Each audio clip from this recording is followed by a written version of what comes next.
To talk, ladies and gentlemen, today is June the 18th, 2021.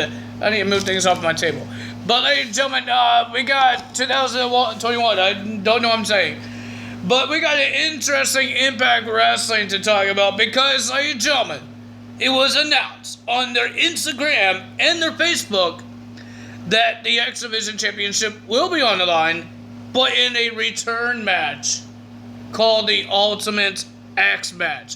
If you guys don't know what the Ultimate X match is, it's like a structure. It's like a ladder match, but you can't use a ladder. So they got the structure that will go. It's hard to explain because I don't remember that much. But they will put the title on this rope that is going to be X, because it's the X Division. But how they win is that they had to climb that rope and start, I forgot what was that word called?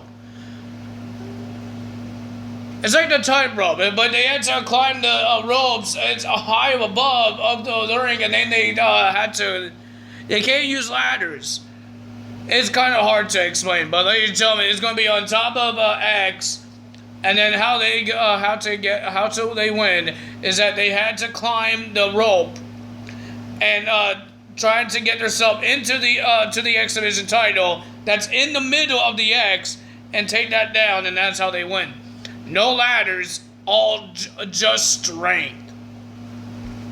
I don't remember everybody that will be in it. I think everybody that was in the No One Contendership match, like Petey Williams, I think Chris Bay, he was in that No One Contenders match. Trey, Ace Austin, and Rohit Raju, and the champion, Mr. Josh Alexander, will be in this.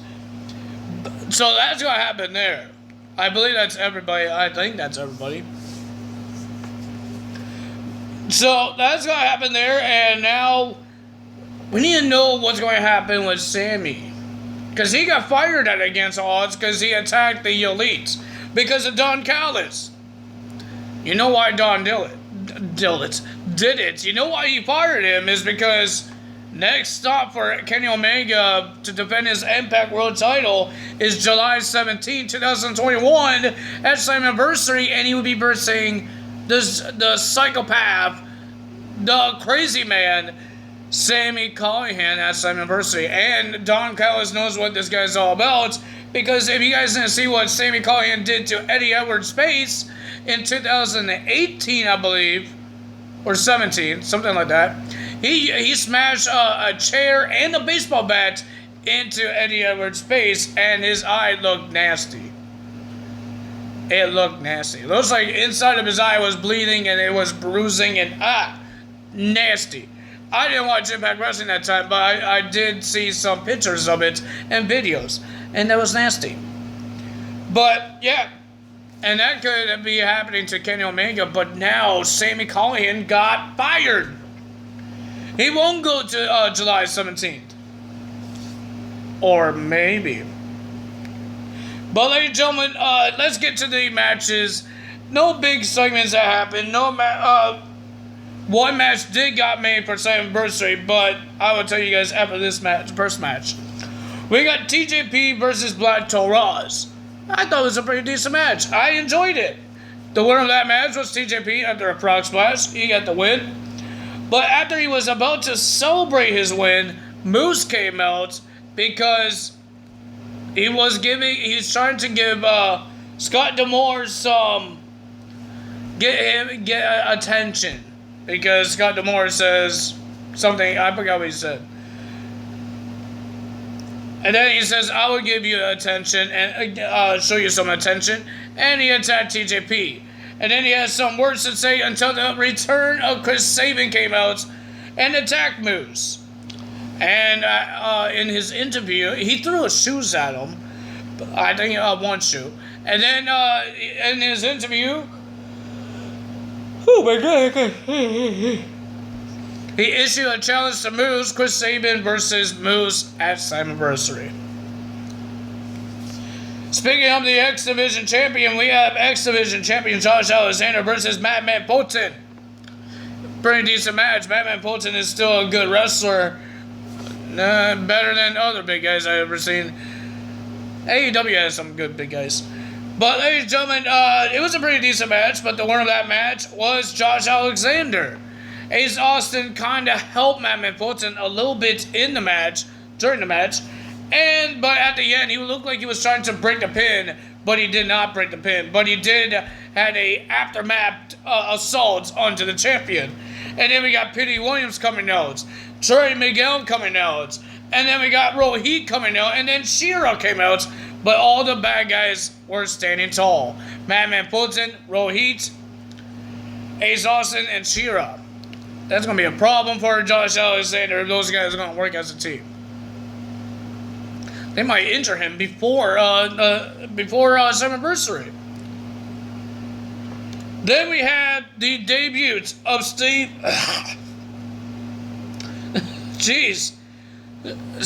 McLean, a.k.a. Steve Coulter, will be versing Jason Page. Who is that?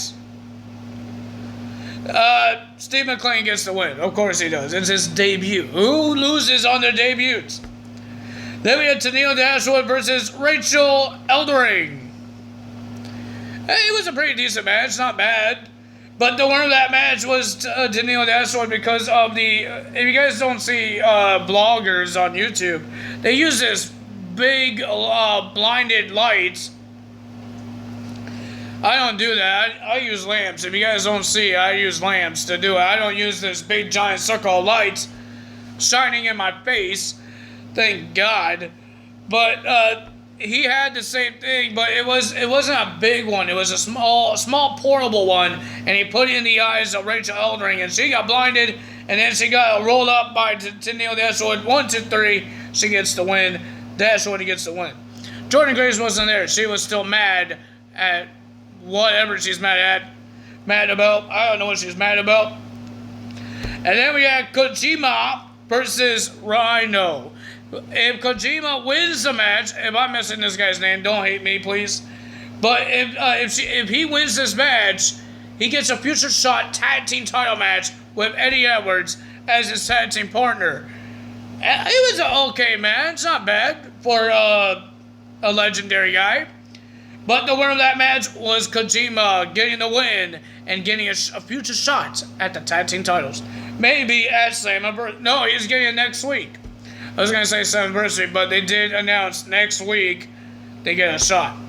But, ladies and gentlemen, at the end, when Josh Matthews and Dio Brown ended talked about, after they talk about what's happening next week, speaking of what's happening, I didn't talk about this. When Kira Hogan and Tasha Steelz was talking to some of the workers to find out who is the best knockout tag teams, they talked to a janitor and a garbage man, and then Rosemary and Havoc attacked them. Well, Rosemary has some words, but Rosemary and Havoc attacked them, and then they threw Kira Hogan into the trash bin, and then they look at this trash bag. I thought it said Ricky, but it said Mickey. Because if you guys didn't know on the internet how Mickie James got her stuff from the WWE, because I don't think she was in the building when she got released. So they had to give Mickie James her stuff back that she left in the locker room or stuff like that. But one of the producers sent her stuff in a trash bag. Yes, it was disrespectful. I say it is. She's a legendary wrestler, and you put it in a trash bag. I don't think Vince McMahon did it. I don't think Stephanie McMahon did it, or Triple H, or Shane if he still works there. But we know who it is, but I forgot his name. I forgot who did it.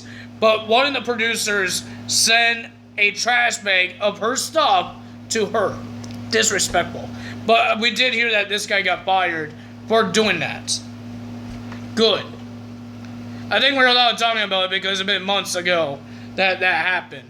But ladies and gentlemen, they took out that trash bag and it said Mickey. Is Mickie James going to show up at Slammiversary. They did it last year.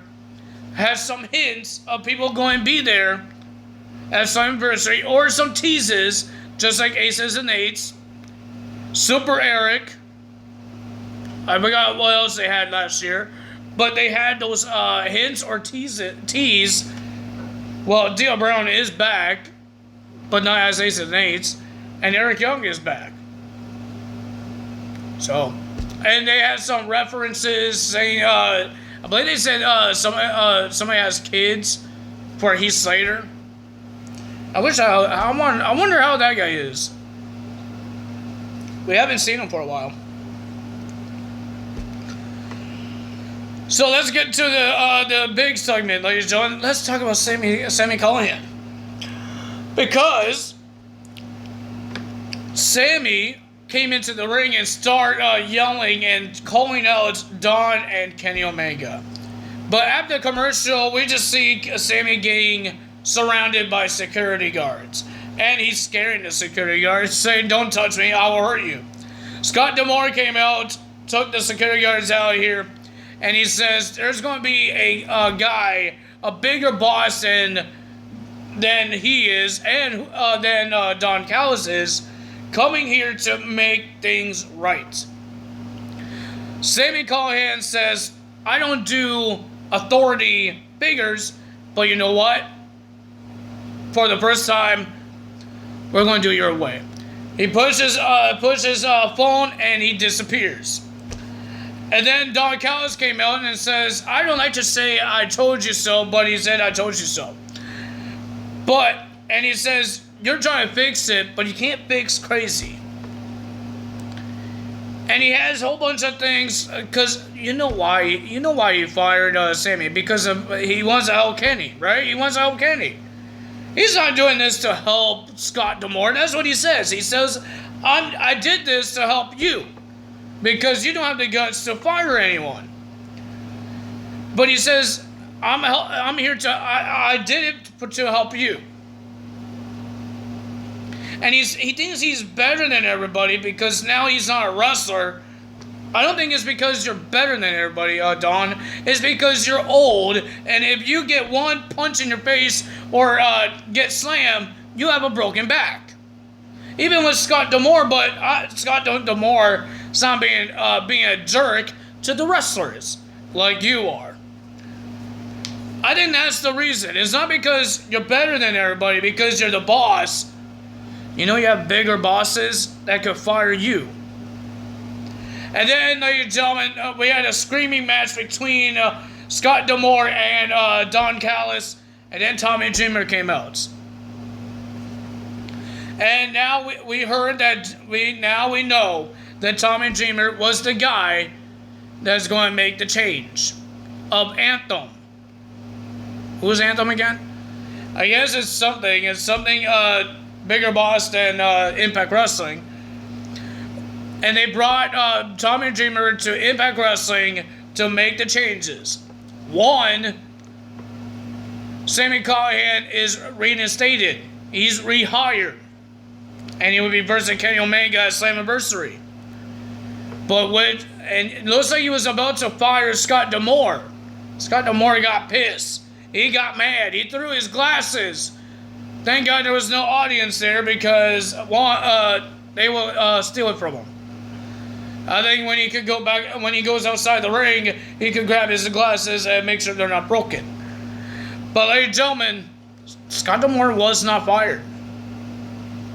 Don Callis was fired of the EVP job of Impact Wrestling. Don Callis is gone, and Don Callis cannot help Kenny while he's the world champion of Impact Wrestling. He can't help the Good Brothers because he can't make matches. So I'm guessing Scott D'Amore could make all the decisions here. I believe so. Well, Don thought when Tommy Dreamer looked like he was about to fire Scott, Don looks like he was happy about it. He was trying to make excuses, for Scott, but you know it's not true. You know his excuse is, oh, I want him gone. I want him. You know, in his head, he says, oh, I want him gone. Yes, I could make Kenny happy again. Well, Kenny is not going to be happy again because Kenny has no producer or boss guy to help him to make decisions for him, to make it easy for him. Scott D'Amore is not going to make it easy on Kenny because Kenny, you ruined a lot of main events. You ruined a lot of main events, and a lot of Impact Wrestling guys hates you. And now, Scott D'Amore. I'm hoping Scott D'Amore makes something happen to get rid of Elite. Don't come to Impact Wrestling. Get rid of the Good Brothers and let Sammy and Kenny fight one-on-one at Slammiversary. Let's see what happens. But ladies and gentlemen, that's the end of Impact Wrestling. If you guys enjoyed this video, hit the like button, leave a comment below, hit that subscribe button, hit that notification bell, and ladies and gentlemen, we did hear that tomorrow night we will have a Hell in a Cell match. Rey Mysterio and Roman Reigns are not going to wait for this Sunday. They're going to have their Hell in a Cell match on SmackDown. Let's see what happens. Ladies and gentlemen, that's all for me today. You guys know what to do. That's all for me today. Tyler's out. Bye!